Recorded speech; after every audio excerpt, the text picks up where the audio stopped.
Shalom, selamat sore Bapak Ibu Saudara, keluarga CNC yang dikasihi Tuhan.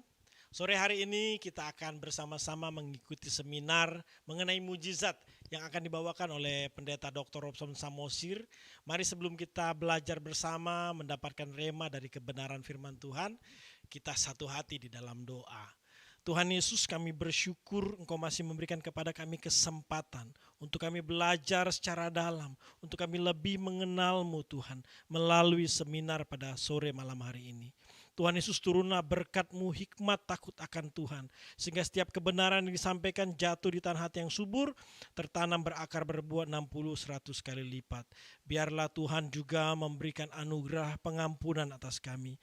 Layakkanlah kami Tuhan untuk menjadi pelaku-pelaku firman. Terima kasih urapan-Mu hikmat atas Pendeta Dr. Robson pada sore malam hari ini.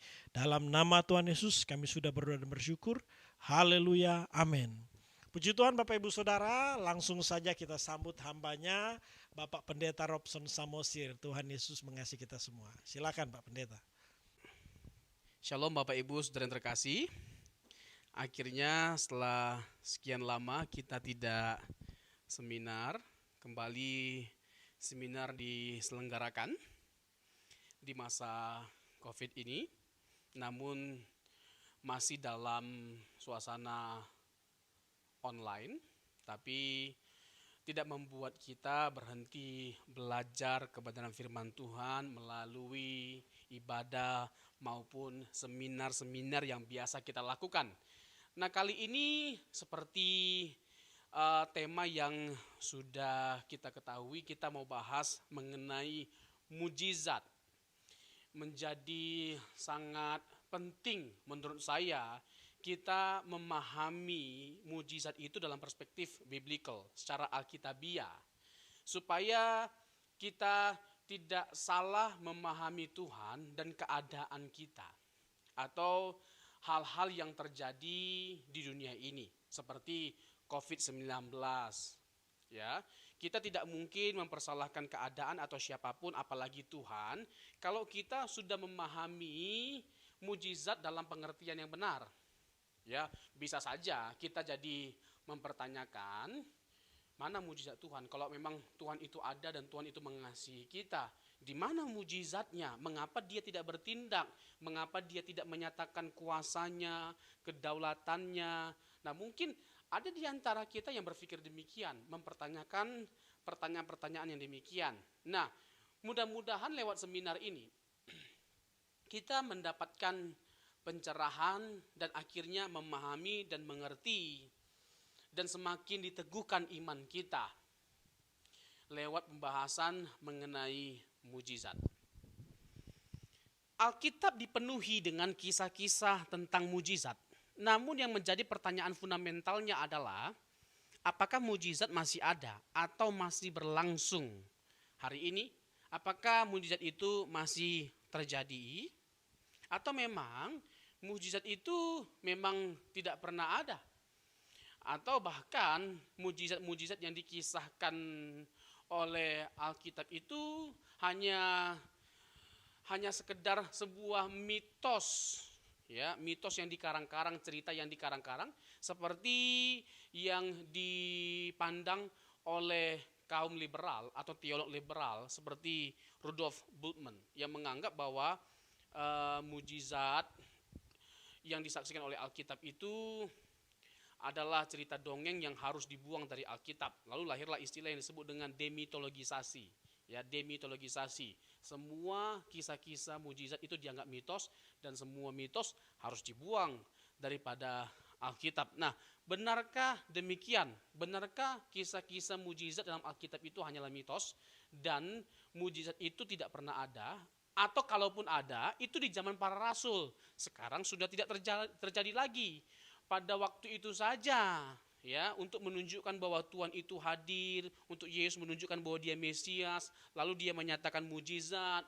Setelah kita sudah mengenal Yesus, lalu tidak ada lagi mujizat. Benarkah demikian?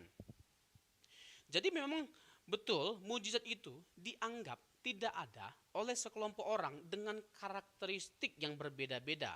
Pertama dari golongan ateis, ya, lalu skeptis atau kaum naturalistik, ya, lalu kelompok liberal seperti David Hume dan yang lainnya. Nah, bagi Hume keberadaan mujizat itu tidak bisa diobservasi secara empiris dan mujizat itu bukanlah peristiwa sehari-hari sehingga dianggap bahwa mujizat itu tidak ada, ya, karena tidak bisa diterima oleh akal. Itu alasan utamanya. Dan seperti yang kita ketahui, mereka ini memang tidak percaya bahwa Tuhan itu ada. Karena apa? Karena kalau memang Tuhan itu ada dan Tuhan yang ada itu maha kuasa, mana buktinya dia maha kuasa? Toh ternyata kita bisa saksikan banyak penderitaan di dunia ini. Bukankah penderitaan itu menunjukkan bahwa Tuhan tidak ada? Nah, nanti kita akan ulas semua argumentasi atau kritik ini terhadap iman Kristen. Kita akan bahas semuanya. Nah, golongan yang selanjutnya justru berangkat dari orang Kristen, ya, atau teolog yang sebenarnya persoalannya adalah karena salah memahami teks-teks yang ada di dalam Alkitab, ya. Tadi saya sudah singgung mengenai kaum liberal atau teolog liberal yang tidak percaya tentang mujizat. Ya, mujizat Yesus itu, mujizat yang Yesus lakukan itu tidak bisa dipahami secara harfiah menurut mereka. Tidak bisa dipahami secara harfiah atau literal, tetapi harus dimengerti sebagai simbol. Sebagai simbol. Saya justru aneh sekali ya, kalau dianggap mujizat itu tidak bisa diterima, dipercayai hanya karena alasan akal, tidak masuk akal, lalu ditolak. Justru menurut saya jauh lebih tidak masuk akal kalau kita menganggap mujizat-mujizat yang disaksikan oleh Alkitab itu sebagai peristiwa simbol saja, hanya simbol, bukan hurufiah atau literal. Ya, bagaimana Tuhan Yesus membagi makan 5.000 orang, ya, dengan 5 roti dan 2 ikan, orang sakit disembuhkan, lumpuh berjalan, buta melihat, ya kan, bahkan orang mati dibangkitkan. Bagaimana kita mau merohanikan semua kisah-kisah literal ini, kisah-kisah yang benar-benar terjadi secara physically? Sulit, justru jauh lebih tidak rasional. Ya, yang mereka anggap tidak rasional, justru itu rasional. Ya, mujizat tidak rasional, justru rasional. Kenapa? Karena kan kita percaya Tuhan itu ada, dan Tuhan itu bukan hanya ada, Tuhan itu maha kuasa.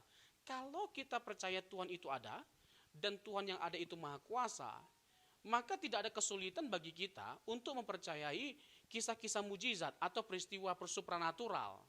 Karena sangatlah mudah bagi Allah untuk melakukan perkara-perkara supranatural. Jangankan menyembuhkan yang buta, jangankan menyembuhkan yang lumpuh, bahkan membangkitkan orang mati pun dia lakukan. Bahkan alam semesta ini dia yang ciptakan. Jauh lebih dahsyat tentunya penciptaan alam semesta ini daripada sekedar menciptakan daripada sekedar menyembuhkan orang buta atau orang lumpuh. Jauh lebih dahsyat, ya, penciptaan alam semesta ini. Dan kalau kita percaya bahwa alam semesta yang begitu kompleks dan complicated ini, yang belum tereksplor semuanya oleh ilmu pengetahuan, oleh kaum saintik, kita percayai bahwa semuanya ini Tuhan yang ciptakan.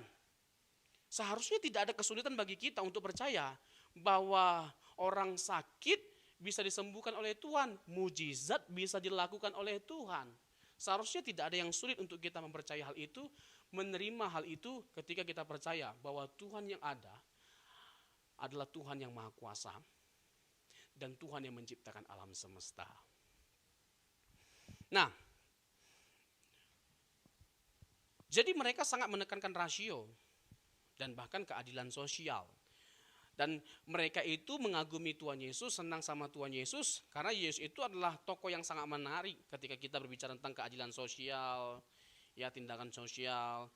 Karena Yesus itu mengajarkan kasih dan kebaikan, tentang keadilan dan belas kasih bagi yang terpinggirkan dan yang terhilang, dan akhirnya memberikan nyawanya bagi tujuan tersebut, yaitu untuk menolong orang-orang yang terpinggirkan atau orang yang terhilang.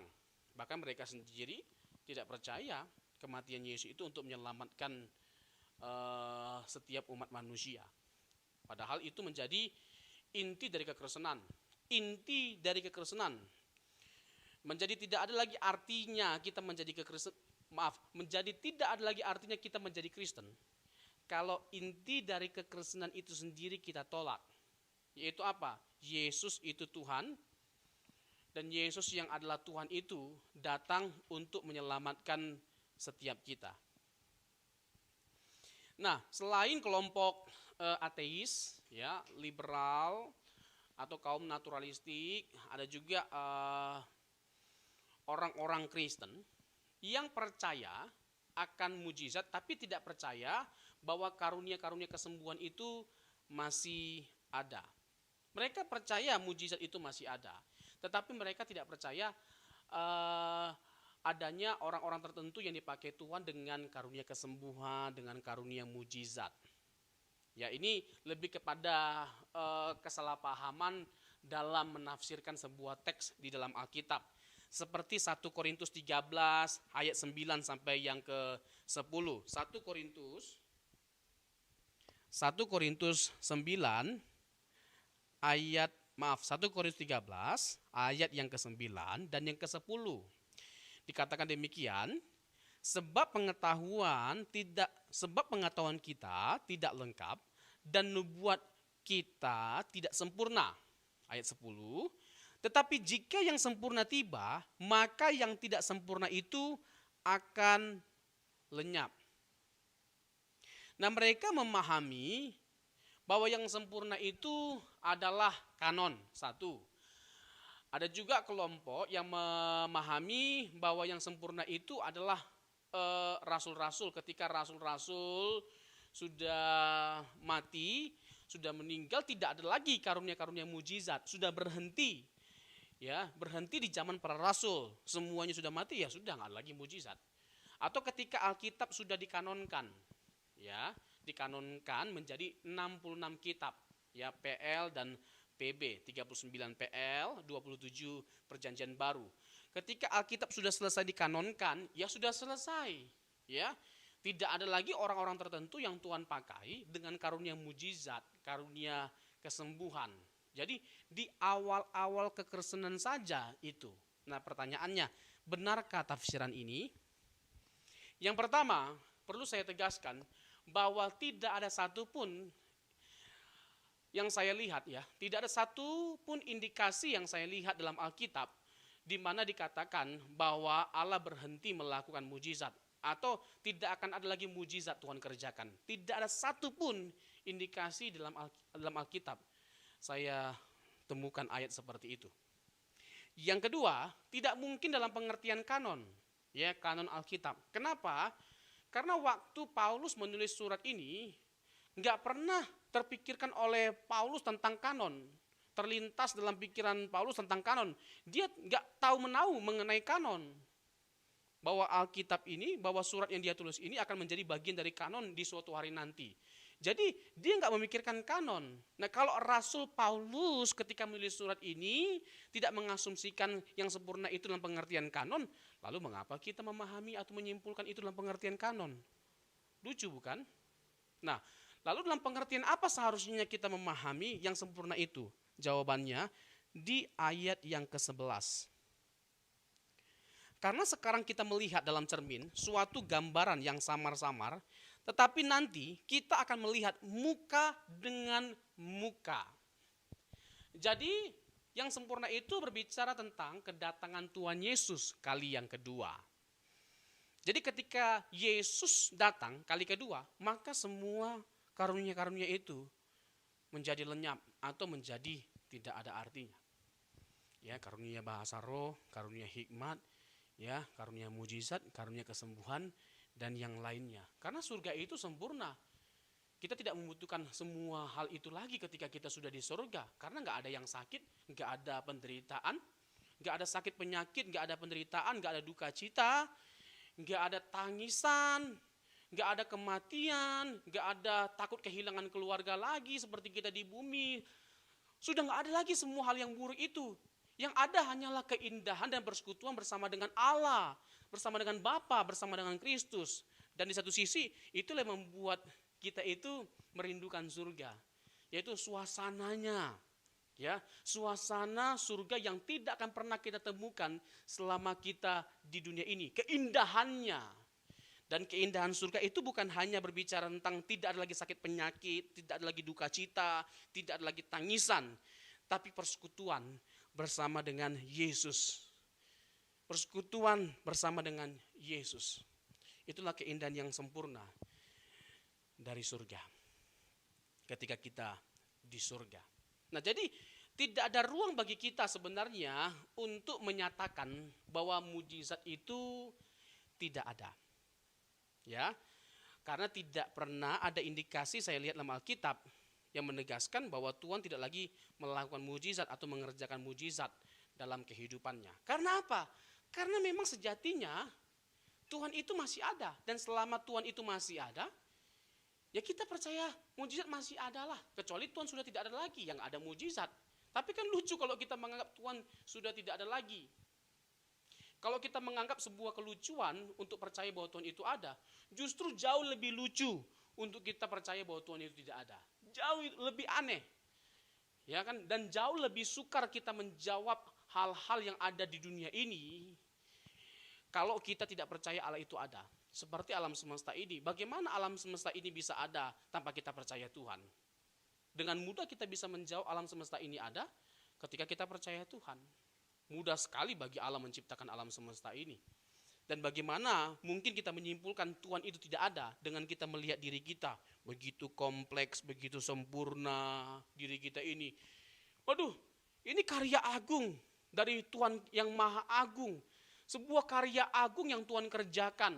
Dan tidak ada makhluk yang lebih agung daripada manusia.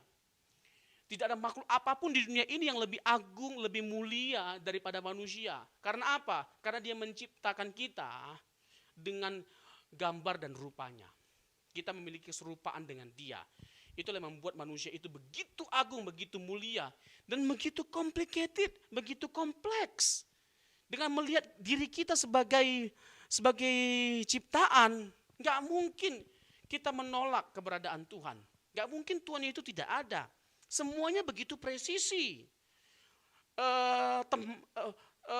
Bagian tubuhnya dan fungsinya itu begitu presisi. Ya kan? Bukan hanya ada hardware-nya, ya hidung apa segala macam, tapi ada software-nya seperti jiwa, perasaan. Bagaimana kita menjelaskan dunia ilmu pengetahuan, kimia, fisika, matematika tidak akan pernah bisa menjawab. Ya, saintik tidak akan pernah bisa menjawab perihal mengenai perasaan. Ya bisa mencintai, dicintai, disakiti, mengkhianati, menyakiti. Bagaimana menjawab itu secara ilmu pengetahuan? Tidak terjawab itu. Hanya dengan percaya Tuhan kita bisa menjawab masalah itu. Tuhan menciptakan kita serupa dan segambar dengan Dia. Ya, ada pikiran, perasaan, dan kehendak. Sebagaimana Tuhan punya pikiran, perasaan, dan kehendak, kita pun juga punya pikiran, perasaan, dan kehendak. Presisi ya, presisi sekali hardware-nya. Hidung di sini, ya kan? Coba hidung kita dekat bokong kita, aduh mati kita, ya kan? Coba mata kita di mata kaki kita, kerendam, kelelep. Ya cobalah kita sedikit merenungkan. Dengan melihat diri kita, betul loh. Nggak mungkin Tuhan itu tidak ada. Dia pasti ada. Dan kalau kita percaya Tuhan itu masih ada, maka kita percaya bahwa mujizat itu masih ada. Kita percaya mujizat masih terjadi sampai hari ini. Tetapi jauh lebih penting yang perlu kita persoalkan bukan hanya sekedar percaya nggak kita mujizat itu masih ada. Ada hal yang jauh lebih penting yang harus kita persoalkan daripada sekedar percaya bahwa mujizat itu masih ada atau tidaknya. Apa itu? Bagaimana kita tidak menjadikan mujizat sebagai fokus dalam kehidupan kita sebagai orang percaya. Nah, inilah menjadi poin yang paling penting. Ya, bagaimana kita tidak menjadikan mujizat itu sebagai fokus kehidupan kita sebagai orang percaya. Ketika sakit, Tuhan tidak sembuhkan kita, kita berdoa Tuhan tidak sembuhkan kita tidak akan pernah marah, kita tidak akan pernah menyalahkan siapa-siapa, apalagi menyalahkan Tuhan. Karena apa? Karena mujizat bukan fokus, bukan hal yang utama dalam kehidupan kita sebagai orang percaya. Nggak ada yang salah dengan berdoa ketika kita sakit. Nggak ada yang salah berdoa untuk minta mujizat, meminta kesembuhan. Saya pun sekalipun adalah pendeta, minta mujizat juga ketika saya sakit. Tetapi nggak menjadi kecewa. Nggak menjadi kecewa sama Tuhan kalau permintaan saya nggak dipenuhi oleh Tuhan, nggak dikabulkan oleh Tuhan ketika saya berdoa Tuhan sembuhkan saya. Nggak menjadi kecewa.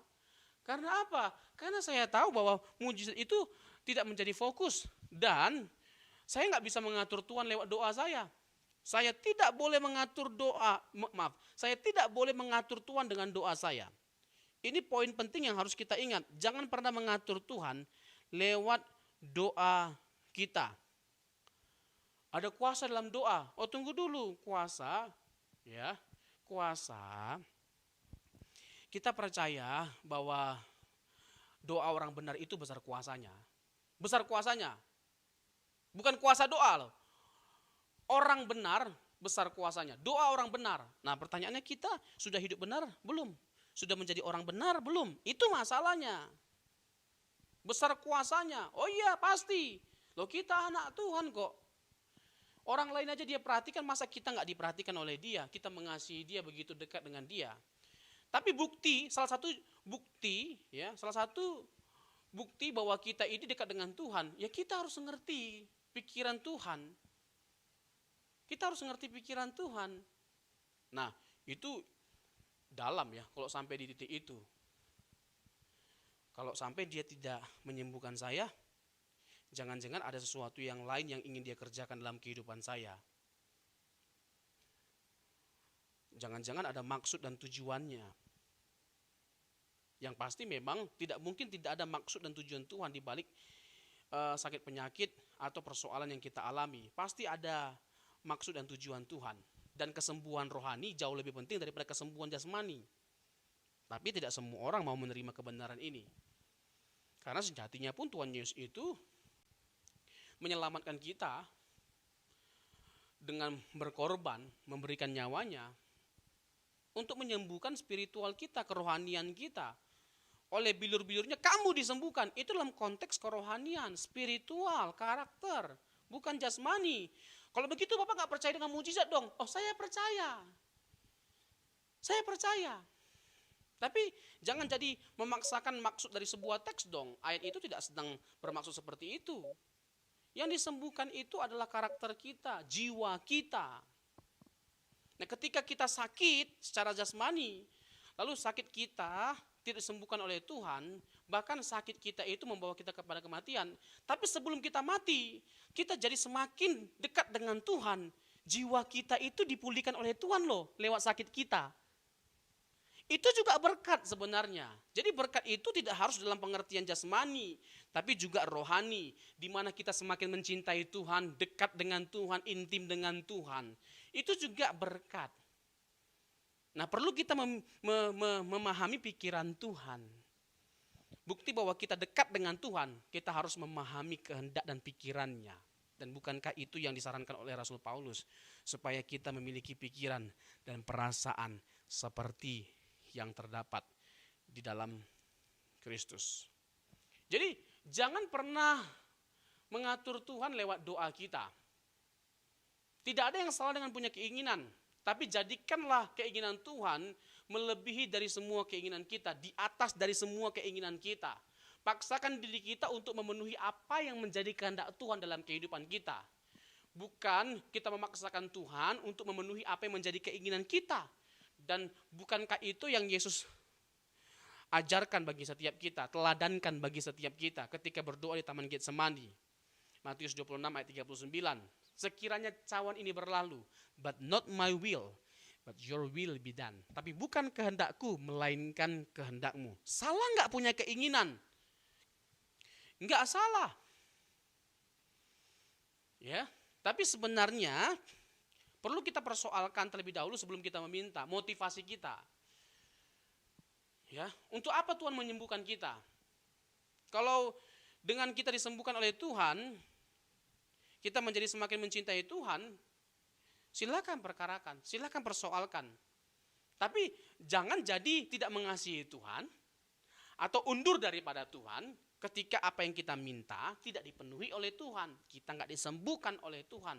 Dan bukan berarti Tuhan tidak mengasihi kita kalau Tuhan tidak menyembuhkan kita. Atau sebaliknya, bukan berarti kita kurang beriman. Ya, kan nggak sedikit tuh. Ya, pola pikir seperti itu. Dianggap ya kalau seorang pendeta mendoakan jemaat, lalu jemaatnya nggak sembuh, dianggap disalahkan jemaatnya karena jemaatnya kurang beriman. Waduh, jangan-jangan pendetanya yang kurang urapan kali. Tak boleh begitu. Ya. Jadi bukan karena kita kurang beriman, ya kita tidak sembuh. Ya, memang karena ada sesuatu yang lain yang Tuhan ingin kerjakan dalam hidup kita. Ya, lewat sakit penyakit atau persoalan yang Tuhan izinkan terjadi dalam kehidupan kita. Perkarakan itu. Meskipun jangan sampai kita juga kurang beriman, kurang percaya. Tidak ada sakit yang tidak dapat disembuhkan. Ya, sesakit apapun kita, separah apapun sakit kita, tidak ada sakit apapun yang tidak bisa disembuhkan oleh Tuhan. Ya, jangan jadi pesimis. Aduh, kira-kira Tuhan bisa tidak menyembuhkan sakitku ini? Aduh, parah kali ini, kayaknya nggak tersembuhkan lagi aku ini. Oh, tidak ada sakit yang nggak bisa disembuhkan oleh Tuhan. Semuanya bisa disembuhkan oleh Tuhan kalau Dia berkenan untuk menyembuhkan kita. Bisa sekali. Dan jangan sampai ada sedikit pun keraguan. Ya, percayalah.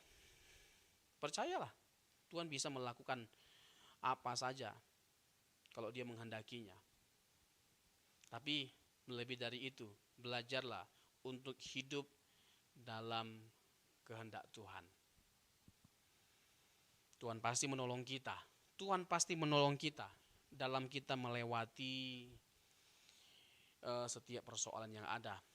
Tuhan pasti menolong kita, menguatkan kita, menyertai kita dalam kita menghadapi sakit penyakit kita, persoalan keluarga, persoalan ekonomi. Ingat, Tuhan tidak pernah meninggalkan kita. Selalu ada Dia bersama dengan kita. Selalu ada Dia menyertai kita. Dan itu cukup bagi kita. Untuk kita bisa kuat dalam menghadapi masalah apapun, sebesar apapun. Penyertaan Tuhan itu jauh lebih dari cukup. Dan mengharapkan kekuatan daripada Tuhan jauh lebih penting daripada hanya sekedar kesembuhan yang bersifat temporer. Atau pertolongan dari sebuah masalah yang bersifat temporer. Sementara. Kekuatan dan hikmat yang daripada Tuhan itu jauh lebih penting untuk kita pergumulkan. Kita persoalkan kepada Tuhan. Daripada hanya sekedar pertolongan yang bersifat sementara. Atau kesembuhan yang bersifat sementara. Ada satu lagu itu menarik sekali ya. Dikatakan begini. Ku percaya mujizat-Mu nyata, selalu ada, tak pernah berubah. Namun Aku lebih perlu kan kekuatanmu menopang hidupku.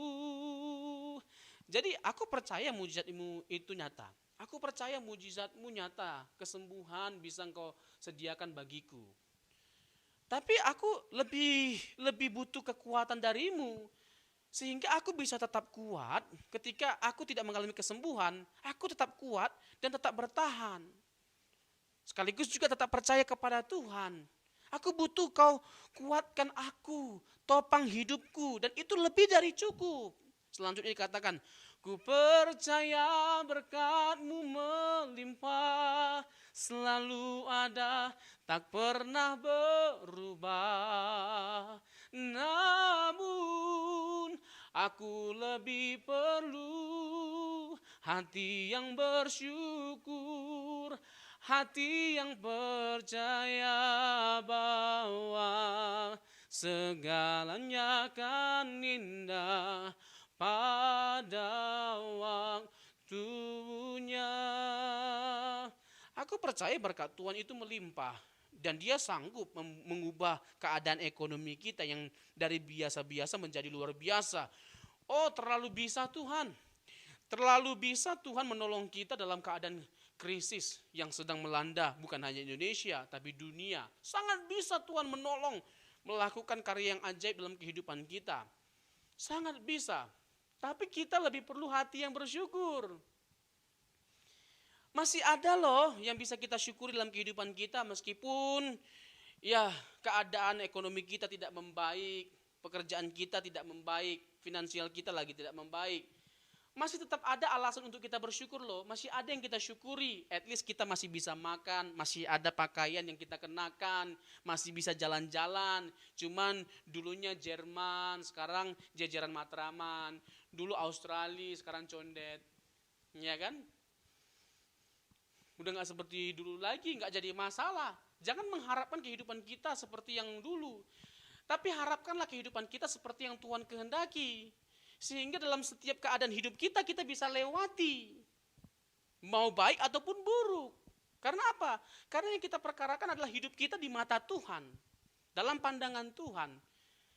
Jadi harapkanlah kehidupan yang sewajarnya di mata Tuhan. Seperti apa kehidupan yang Dia inginkan sebenarnya.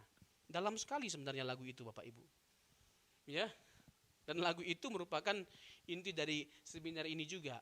Namun aku lebih perlu hati yang bersyukur, hati yang percaya bahwa segalanya akan indah pada waktunya. Segalanya akan indah pada waktunya. Jadi Bapak Ibu, seharusnya kita tidak menjadikan mujizat sebagai fokus dalam kehidupan kita. Nah mungkin saya harus mengulas sedikit, ya, bagaimana cara kita mengalami mujizat, sesuatu pertanyaan yang praktis, ya, yang bersifat klasik atau sesuatu yang sering dipertanyakan. Bagaimana cara mengalami mujizat? Ya, dengan kita berdoa, ya sungguh-sungguh, terus sungguh-sungguh beriman, sungguh-sungguh percaya bahwa Tuhan bisa melakukan apapun. Ya minta kesembuhan daripada Tuhan. Ya kita harus berdoa. Tetapi ingat, tadi seperti yang saya tegaskan Bapak Ibu, kita harus belajar untuk percaya kepada kehendak Tuhan dan hidup sesuai dengan kehendak Tuhan. Tidak selamanya keadaan kita buruk. Dan Tuhan tidak akan mungkin tidak menghibur kita. Pasti ada sesuatu yang lebih baik yang Tuhan akan sediakan, sedang kerjakan dalam kehidupan kita lewat situasi, kondisi kehidupan kita yang sedang buruk hari-hari ini. Ini menjadi penting. Saya takut kita salah memahami. Berdoalah ketika kita sakit untuk meminta mujizat kepada Tuhan. Tetapi kita harus ingat, berdoa bukan sampai mujizat terjadi. Tetapi sampai kita mengerti apa maksud dan tujuan Tuhan di balik setiap yang kita alami. Sehingga kalaupun mujizat itu tidak terjadi, kita tidak menjadi kecewa. Karena apa? Karena kita mempersoalkan sesuatu yang jauh lebih penting, yaitu apa tujuan dan maksud Tuhan di balik peristiwa atau sakit penyakit atau masalah yang sedang terjadi dalam kehidupan kita. Kalau tujuan Tuhan adalah untuk memperbaiki karakter kita, kalau tujuan Tuhan adalah untuk membawa kita pulang kepada Dia, karena kita sudah melangkah jauh dari Dia, jangan cepat-cepat, jangan terburu-buru untuk keluar dari masalah itu. Sampai kita dipulihkan oleh Tuhan, sampai karakter kita dipulihkan oleh Tuhan, sampai kita menjadi seorang yang mengasihi Tuhan, mencintai Tuhan, mempersembahkan hidup kita hanya kepada Tuhan. Itu jauh lebih penting kita persoalkan daripada hanya sekedar lepas dari masalah itu. Atau lepas dari sakit penyakit kita. Karena jangan sampai sakit penyakit kita disembuhkan oleh Tuhan, tapi karakter buruk kita masih tetap mendarah daging atau melekat pada diri kita. Tidak ada artinya atau percuma pada akhirnya kita disembuhkan. Toh kita akan kembali lagi dengan manusia lama kita. Sayang. Jadi Bapak Ibu, kita berdoa, kita beriman. Silakan. Tapi ingat yang paling penting, jadikan kehendak Tuhan melebihi atau di atas segala keinginan kita. Tidak dipungkiri bahwa kita membutuhkan mujizat. Orang yang dewasa iman juga membutuhkan mujizat. Orang yang sungguh-sungguh belajar serius Alkitab sampai tahu banyak ya tentang kebenaran atau doktrin juga butuh mujizat di dalam hidupnya, dan tidak ada yang salah kalau sampai dia minta mujizat. Ya. Tetapi kita adalah orang Kristen yang kekanak-kanakan. Kalau sampai mujizat terus yang menjadi fokus kita atau kebutuhan utama kita dengan kita menjadi Kristen, datang sama Tuhan Yesus hanya untuk mencari mujizat. Itu terus yang dipersoalkan bertahun-tahun. Bertahun-tahun kita menjadi Kristen, telah lama kita menjadi Kristen, hanya mujizat terus yang dipersoalkan. Pelayanan kita juga gak jauh-jauh dari mujizat, berkutat hanya dengan mujizat. Tidak ada yang salah dengan pelayanan mujizat, tapi jangan juga jadikan itu sebagai fokus dalam pelayanan kita. Jangan dipenjarakan jemaat, diparkirkan jemaat kepada hal-hal yang tidak bersifat substansial. Bagi siapapun jemaat yang hadir, yang butuhkan mujizat, doakan. Siapa tahu memang ada yang disembuhkan oleh Tuhan, tidak harus semuanya. Dan bukan berarti itu bukan Tuhan yang kerjakan kalau enggak semuanya yang sembuh. Oh enggak. Ya, Tuhan kan punya maksud dan tujuan terhadap semua orang. Ada orang-orang tertentu yang memang Tuhan izinkan mengalami kesembuhan, ada yang tidak, enggak jadi masalah. Enggak ada yang salah, kita doakan semuanya. Tetapi selanjutnya itu loh, jangan itu terus pelayanan yang kita galakkan. Arahkan mereka untuk bertumbuh secara kerohanian. Menjadi murid Kristus yang memiliki hati yang lapar dan haus akan kebenaran. Dan mau terus bertumbuh. Berjuang menjadi seperti Tuhan Yesus. Sehingga menjadi semakin dewasa di dalam iman. Ya, kedewasaan iman yang menjadi fokus utama kita sebagai orang percaya, bukan mujizat. Ya, sama seperti yang dikisahkan oleh Injil Yohanes pasal yang ke-6. Nanti kita bisa baca di rumah. Tuhan Yesus tahu, mereka itu cari Tuhan Yesus karena melihat apa? Karena melihat Tuhan Yesus itu banyak melakukan mujizat, melakukan peristiwa-peristiwa yang luar biasa, yang jarang sekali mereka lihat pada waktu itu, langka gitu loh. Dan Tuhan Yesus itu tunjukkan kepada mereka pada waktu itu. Tapi dengan tujuan apa? Supaya mereka mengenal Mesias yang dijanjikan itu, juru selamat yang dijanjikan itu, yang dinubuatkan dalam perjanjian lama. Isi perjanjian lama itu ya tentang Yesus, nubuatan tentang Yesus. Nah, Tuhan Yesus sudah hadir, tapi mereka gak mudah percaya. Lalu Yesus lakukan mujizat untuk membuka mata mereka. untuk membuka mata mereka bahwa benar Yesus itu Mesias. Karena dia juga salah satunya bisa melakukan mujizat. Mujizat itu sebagai tanda, sebagai petunjuk, semeion. Apalagi di Injil Yohanes. Tapi jangan berhenti di tandanya dong. Sudah aku lakukan mujizat. Sekarang jangan hanya cari mujizat itu, ikut aku. Tapi ikut aku.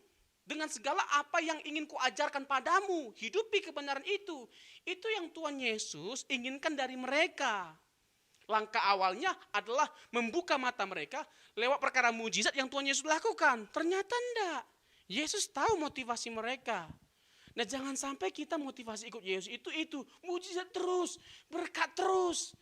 Aduh, siapa sih tidak mau banyak uang? Pendeta juga mau punya banyak uang, dan tidak ada yang salah dengan pendeta itu punya banyak uang. Memang hanya jemaat aja. Pendeta juga pengen punya banyak uang.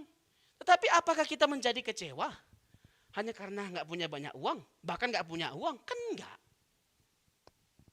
Karena apa? Kebahagiaan kita bukan terletak pada sesuatu atau seseorang, tapi kepada Tuhan. Dialah yang menjadi sumber kebahagiaan kita. Ingat, uang bukan segala-galanya. Tapi ingat juga, segala-galanya butuh uang. Penuhilah apa yang menjadi tanggung jawab kita. Tidak mungkin Tuhan tidak memberkati kita. Dan jadikan Tuhan sebagai satu-satunya pengharapan, sumber pengharapan kita dan sumber kebahagiaan kita. Maka kita tidak akan pernah kecewa dalam hidup ini.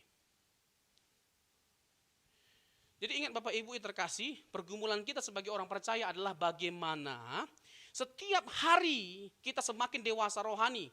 Bukan bagaimana kita mengalami mujizat setiap hari. Ini quotes-nya. Pergumulan kita sebagai orang percaya adalah bagaimana setiap hari kita semakin dewasa rohani. Bukan bagaimana kita mengalami mujizat setiap hari. Kalau memang Tuhan berkenan untuk menyatakannya, melakukannya dalam kehidupan kita, hal itu pasti terjadi.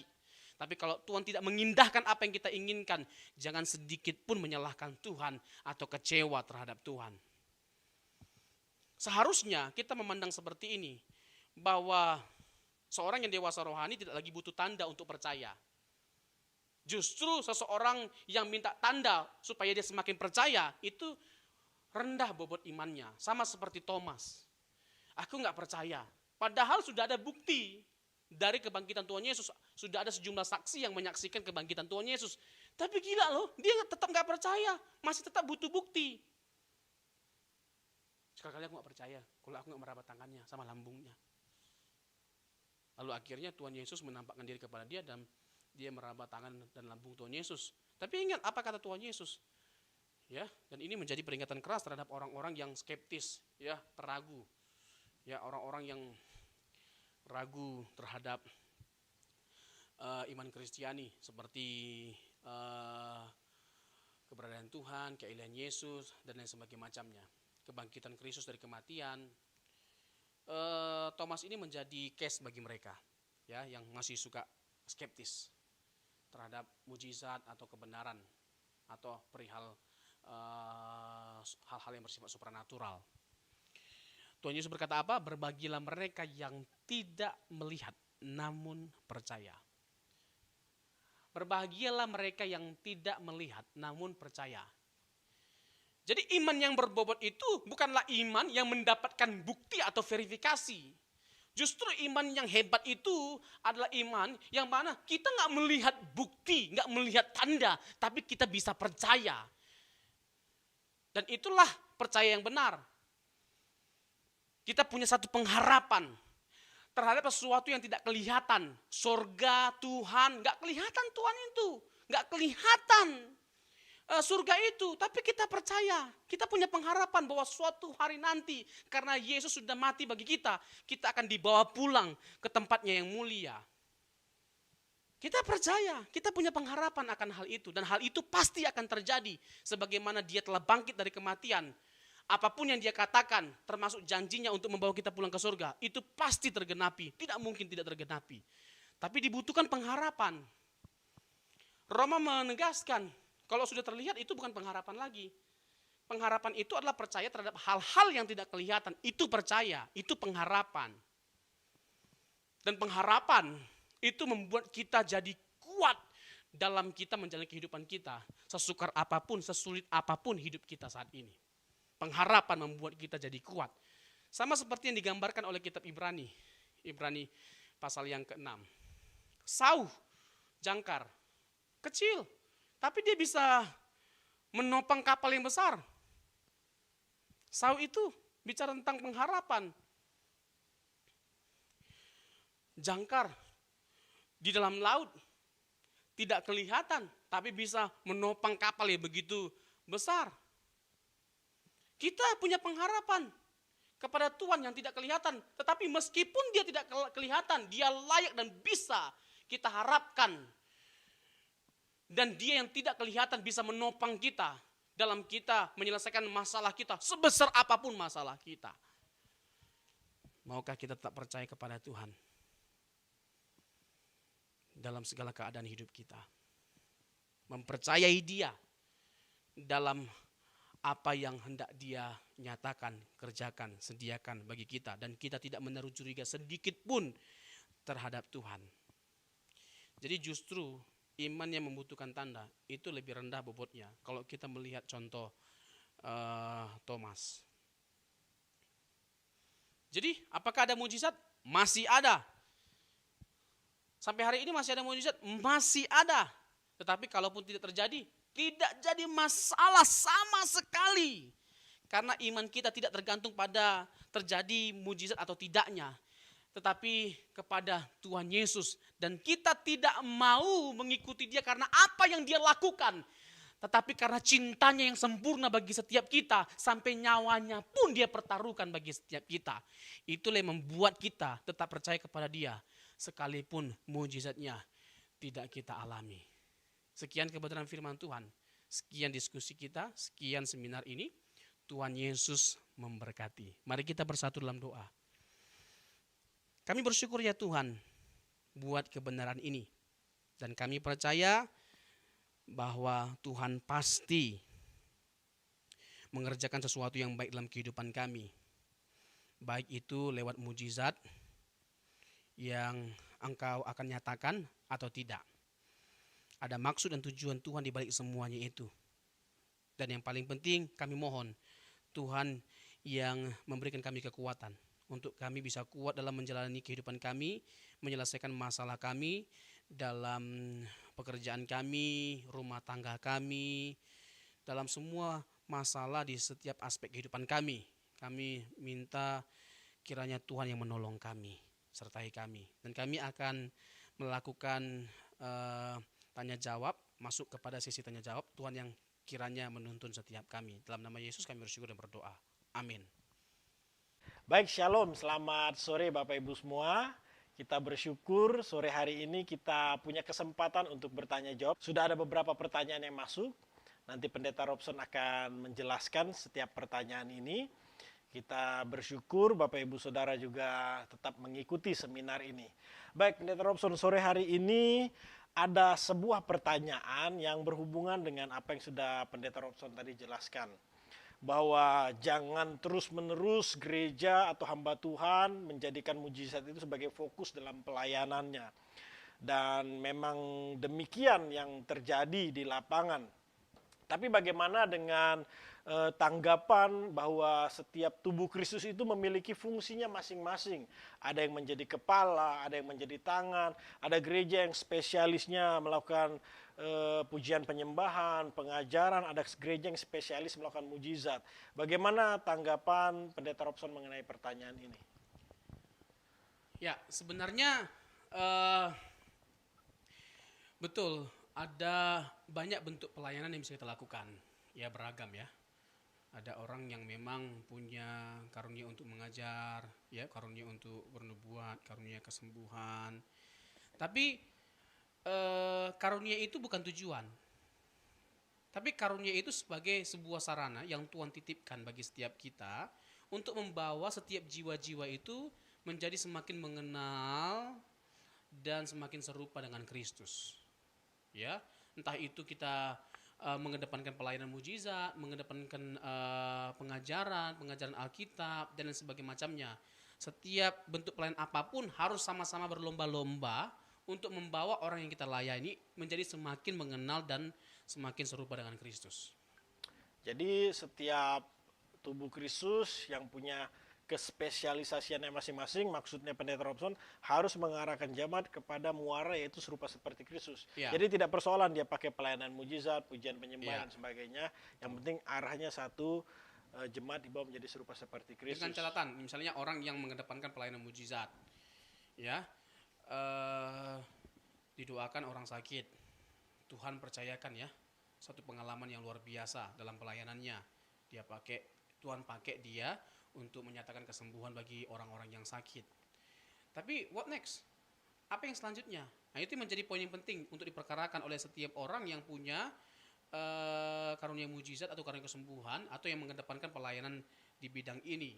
What next? Gitu loh. Perkarakan, arahkan mereka untuk bertumbuh di dalam iman mereka, lebih dewasa rohani dengan menekankan pengajaran, ya, Bible study, ya, mengarahkan mereka untuk benar-benar mendalami iman mereka sampai pada mereka memahami betul apa yang mereka imani, ya. Dan tadi kan kita tadi saya sudah banyak bicara mengenai bagaimana sikap kita, bagaimana kita menyikapi seandainya Tuhan tidak menyembuhkan sakit kita. Nah, itu dibutuhkan kedewasaan rohani. Nah, bagaimana seseorang bisa dewasa rohani kalau tidak diajarkan kebenaran yang benar?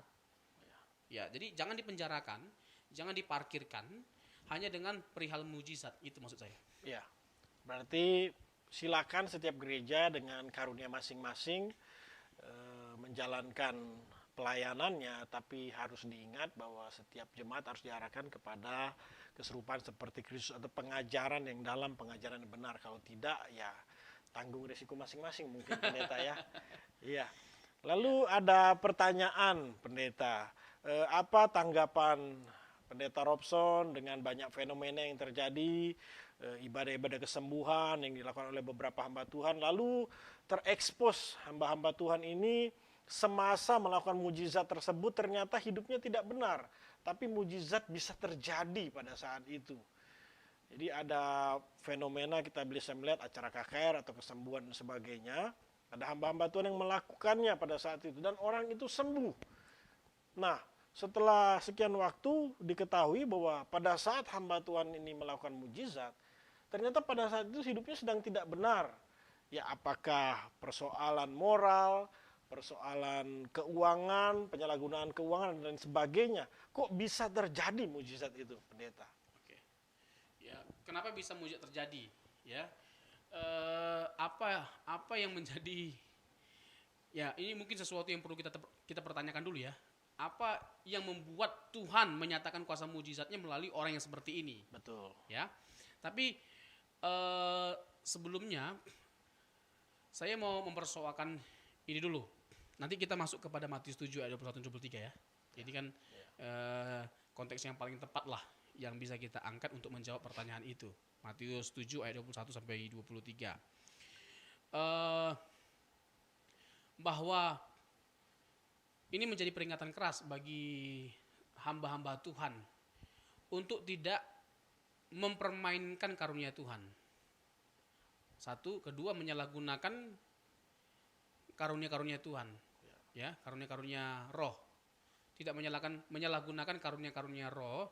Terus marilah kita belajar untuk memiliki motivasi yang murni, motivasi yang tulus. Jangan ada kebohongan. Ya, jangan ada kebohongan terhadap publik apalagi terhadap Tuhan. Ya. Karunia mujizat tidak segala-galanya. Dan kalaupun karena banyak jemaat yang suka dengan gereja yang banyak mujizatnya, jangan jadi ukuran. Ya, jangan jadi ukuran dan jangan jadi itu yang menjadi pengejaran kita dengan segala cara kita halalkan. Sebagai contoh, nggak peduli kita, entah itu dengan trik atau apapun. Ya. Yang penting pada akhirnya orang-orang ini datang sama kita, jemaat berbondong-bondong. Tapi kan itu nggak boleh, itu kan dosa. Tapi pertanyaannya, apakah ada seperti itu Pak Pendeta? Ada, ini masalah. Pernah nggak Pak Gembala lihat di YouTube? Ini banyak terjadi di Afrika sebenarnya Bapak Ibu. Ya, hopefully ya di Indonesia nggak ada seperti ini, dan kalau ada yang seperti ini ya bertobat. Para pendeta siapapun itu ya bertobat. Kita bukan soal tidak percaya ya dengan mujizat-mujizat yang Tuhan percayakan lewat pelayanan mereka. Sangat percaya kita. Tapi kalau memang ada unsur pemalsuan, trik dan lain sebagainya macamnya, ya segeralah bertobat. Kalau enggak ya binasa. Ya, terus yang tadi terkait dengan di Afrika itu banyak case seperti ini Pak Gembala. Ya. Jadi satu orang punya keahlian gitu loh. Dia kayak mengecilkan tangannya, seret gitu loh. Oh, saya pun kagum. Tapi apa yang membuat saya bilang ini bohong? Karena cewek ini, ibu ini hadir di banyak KKR. Hadir di banyak KKR. Ya, saya pernah lihat videonya. Ada nggak? Seret gitu tangannya. Hadir di banyak KKR. Ah, gila ini. Ini kan fenomenal sekali kan? Betul, Kan betul. nggak sedikit, apalagi konteks Indonesia kan, suka hal yang bersifat atau berbau mistik kan? Ya. Dan mudah sekali terkagum dengan pendeta-pendeta yang punya karunia seperti ini. Wih, hebat sekali. Seakan-akan tolak ukur dari seorang hamba Tuhan itu diurapi itu karena punya karunia kesembuhan. Tidak. Kalau begitu bagi kita Yeremia pendeta gagal, hamba Tuhan gagal, nabi gagal. Nggak ada mujizat. Ya. Kan ngeri kali. Ya kan, berkhotbah dia berkali-kali, tidak ada pertobatan.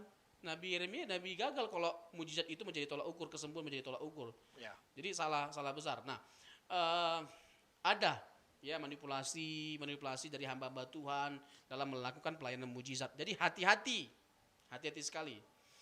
Tetapi kita jangan menghakimi ya setiap pendeta yang melakukan pelayanan mujizat itu pasti dari setan. Tidak boleh juga ya.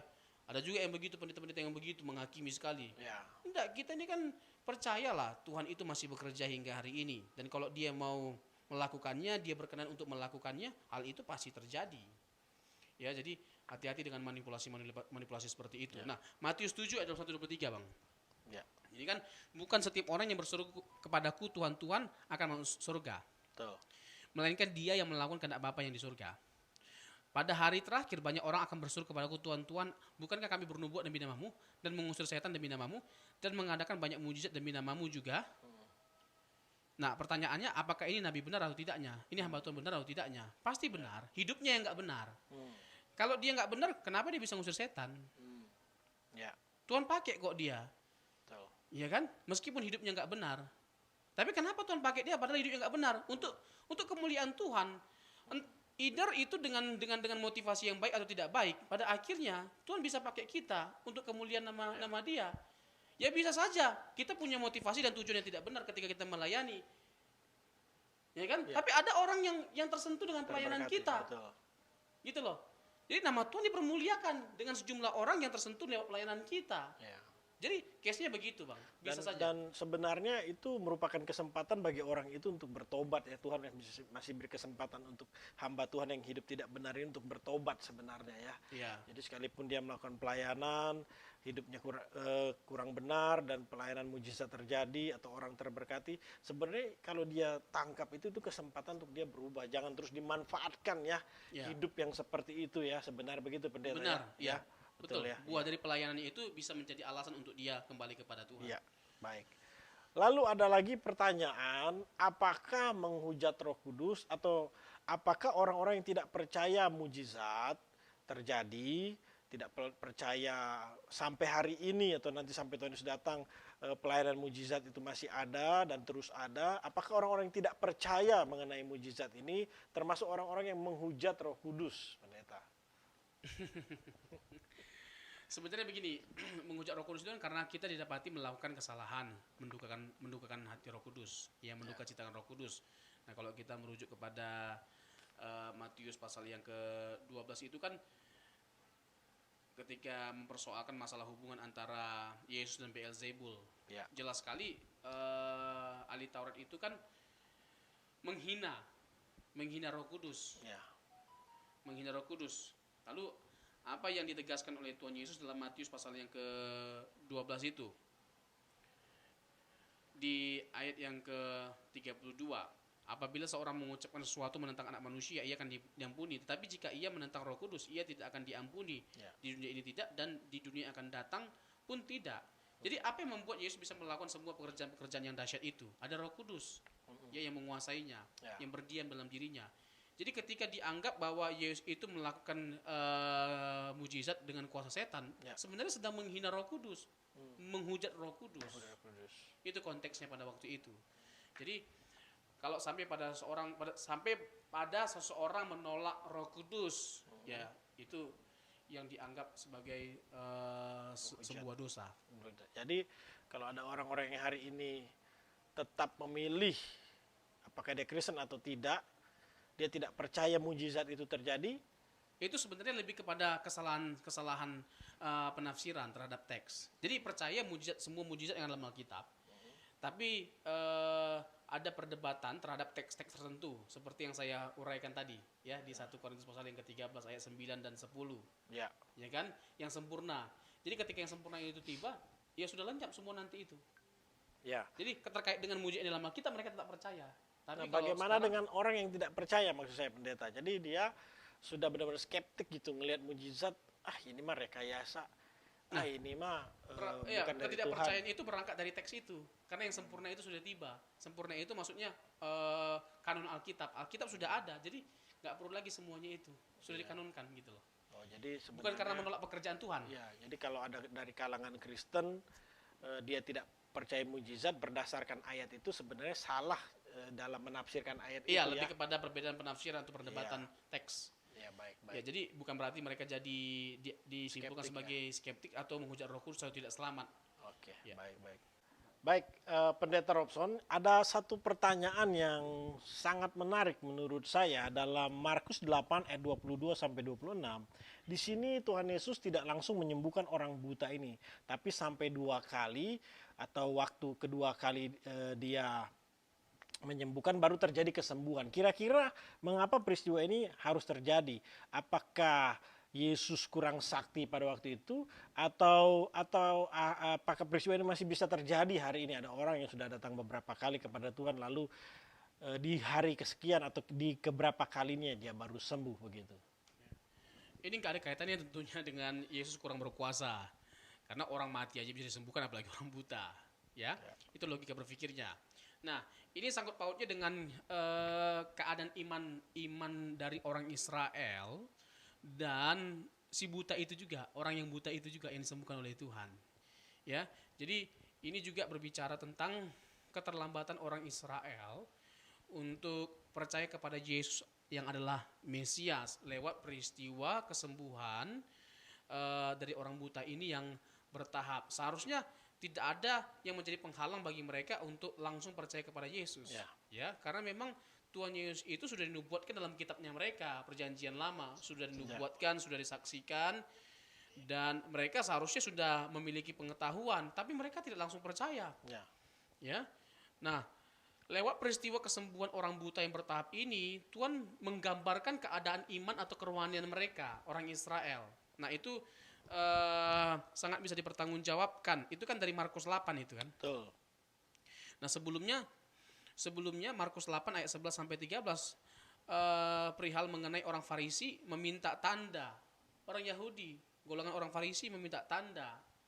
Tanda apa lagi? Orang sakit disembuhkan. Ya kan? Ya. Mereka butuh tanda apa lagi? Nah, nggak berselang lama dari persoalan ini, ya masuk kepada peristiwa tadi itu, orang buta yang disembuhkan secara bertahap.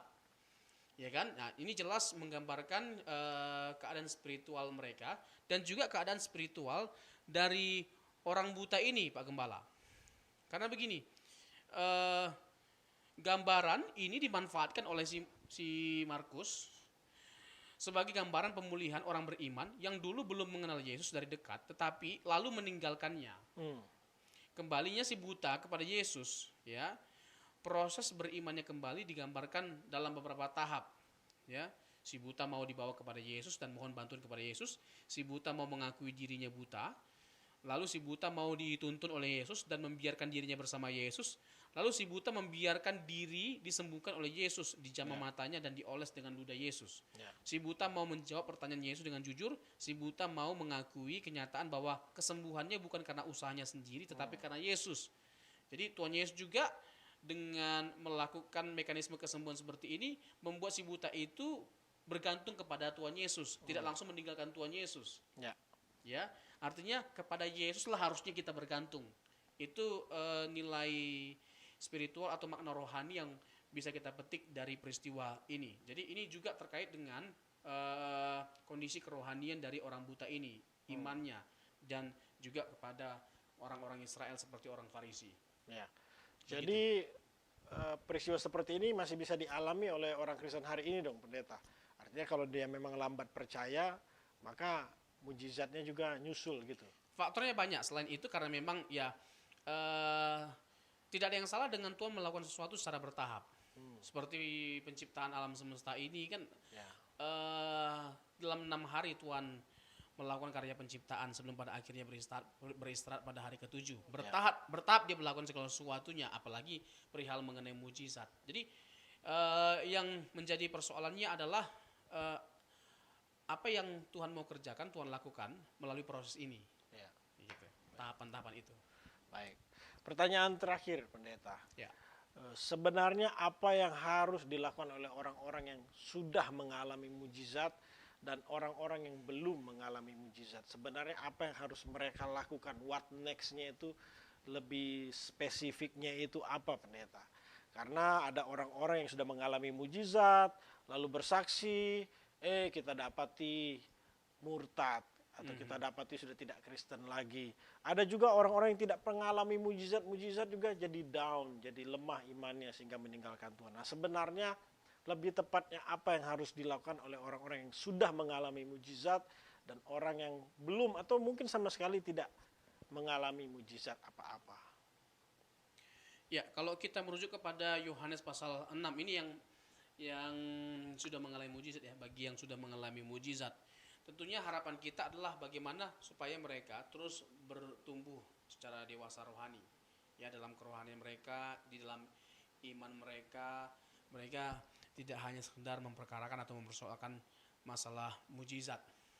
Ya, mereka bersyukur Tuhan sudah menyediakan kesembuhan bagi mereka, pertolongan, ya, mujizat bagi mereka harus bersyukur. Tapi jangan hanya berhenti di tanda.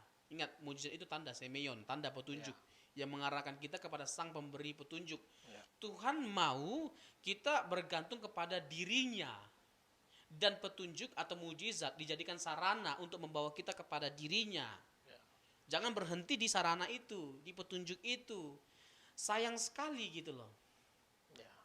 Nah, bagi yang belum, itu kan bagi kelompok yang sudah. Bagi yang belum, ya jangan berhenti untuk tetap percaya bahwa Tuhan bisa melakukan mujizat dalam hidup kita. Tapi jangan pernah kecewa kalau seandainya Tuhan tidak melakukannya. Gitu. Ya, puji Tuhan. Pendeta, saya pikir semua jawaban sudah terjawab. Kalaupun ada yang belum, mungkin di lain waktu kita akan menjawab setiap pertanyaan-pertanyaan ini. Mari sebelum kita menutup ibadah seminar hari ini, kita akhiri di dalam doa. Tuhan Yesus, Engkau Allah yang Maha Kuasa. Mujizat-Mu tidak dapat dibatasi, bahkan tidak terbatas, Tuhan. Engkau masih melakukan karya-Mu yang ajaib sampai hari ini. Tapi biarlah Engkau dapati kami orang-orang percaya, yang menjadi fokus kami bukanlah mujizat, tapi Engkau sendiri, Tuhan. Kami terus mengejar hidup benar, hidup berkenan di hadapan-Mu. Itulah yang kami fokuskan, bukan perkara-perkara mujizat. Kalau terjadi, tidak menambah atau mengurangi iman kami. Kami tetap mau percaya kepada pribadi-Mu yang dahsyat luar biasa itu. Terima kasih untuk Bapak Pendeta Robson yang sudah Engkau pakai untuk seminar ini.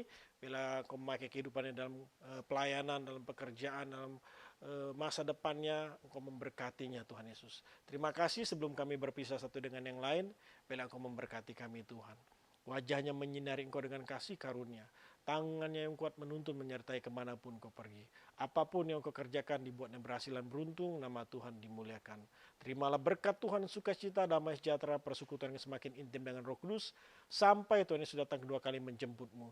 Percayalah hidupmu semakin serupa seperti Kristus, bertanggung jawab hidup fokus langit baru, bumi baru. Kami terima berkat-Mu Tuhan di dalam nama Tuhan Yesus yang sudah diberkati, dan siap jadi berkat, sama-sama kita katakan amin.